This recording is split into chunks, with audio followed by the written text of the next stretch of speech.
Bonjour à tous et bienvenue dans ce nouveau chapitre de quatrième, l'Europe à la révolution industrielle.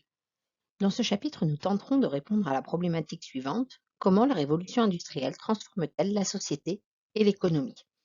Nous utiliserons pour cela un plan en trois parties. D'abord, les transformations économiques de la révolution industrielle, puis les bouleversements sociaux, et enfin, un renouvellement des idées par la société industrielle. Donc tout d'abord, les transformations économiques de la révolution industrielle. Voyons tout d'abord qu'il s'agit de nouveaux moyens de production. La diffusion de la machine à vapeur, inventée par James Watt en Angleterre à la fin du XVIIIe siècle et qui fonctionne grâce au charbon, marque le début de l'industrialisation. Le travail artisanal est alors mécanisé par la force de la vapeur d'eau qui permet d'actionner des machines. On parle d'innovation. De nombreuses autres inventions permettent des progrès techniques, tels que la locomotive. Le travail industriel se concentre peu à peu dans des usines où sont regroupées les machines. Les patrons installent leurs industries à proximité des matières premières et des sources d'énergie, par exemple dans les pays noirs pour le charbon, qui est indispensable au fonctionnement des machines à vapeur. Grand B, de nouveaux moyens de transport. Le chemin de fer qui fonctionne à la machine à vapeur s'étend très rapidement à partir de 1840, d'abord en Angleterre, puis dans le reste de l'Europe. L'utilisation du train modifie les paysages. Gares, lignes de chemin de fer sont alors construites. Les navires à vapeur remplacent les bateaux à voile. La vitesse des transports augmente et leur coût diminue. C'est le début de la mondialisation. Ainsi, les échanges intérieurs et internationaux se développent surtout entre l'Europe et les États-Unis. Le commerce entre l'Europe et l'Asie se trouve facilité par l'ouverture du canal de Suez. C'est un nouveau système économique. Construire une usine ou une voie de chemin de fer, ouvrir une mine, acheter des machines nécessite des capitaux bien supérieurs à une fortune personnelle. Les entrepreneurs font alors appel aux banques qui leur prêtent de l'argent, ou alors fondent des sociétés par actions. Les actions s'achètent et se vendent dans les bourses. Ainsi est né le capitalisme industriel et financier. Grand 2, les bouleversements sociaux. Et grand A, l'émigration et exode rural. Au XIXe siècle, plus de 60 millions d'Européens émigrent vers d'autres continents, principalement l'Amérique. Ces départs sont causés par la misère que créent des crises économiques et par les persécutions politiques ou religieuses. Le poids du monde rural diminue. Les paysans commencent à quitter les campagnes pour venir travailler en ville, qui offrent de nombreux emplois dans l'industrie, le bâtiment ou le commerce. C'est ce que l'on appelle l'exode rural. Une nouvelle organisation de la société va donc se créer.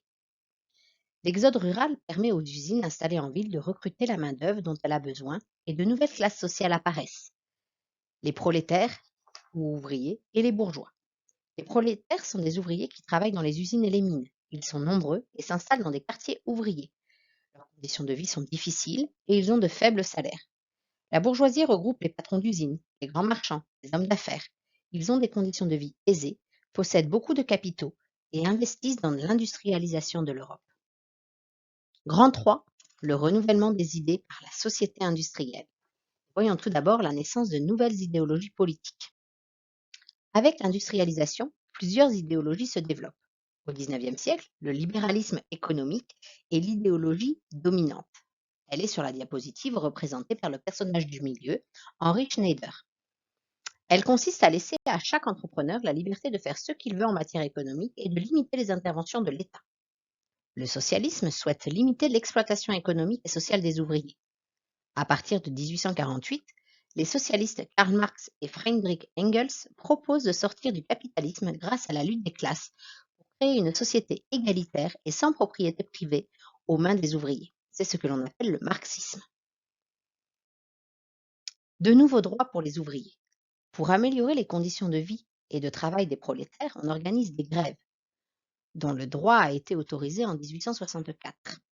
Ainsi, le 21 novembre 1831, à Lyon, donc avant l'autorisation du droit de grève, les canuts se révoltent pour obtenir une augmentation de salaire. À partir de 1850, la situation des ouvriers s'améliore. Un certain nombre de lois vont leur être accordées. Les députés votent les premières lois sociales. La Deuxième République proclame le droit au travail et crée des ateliers nationaux pour employer les chômeurs victimes de la crise économique.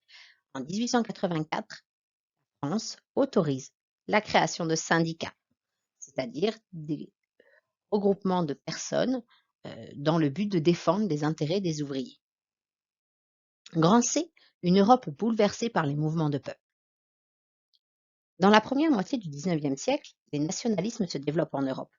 Certains peuples vivent sous l'autorité étrangère et revendiquent leur indépendance.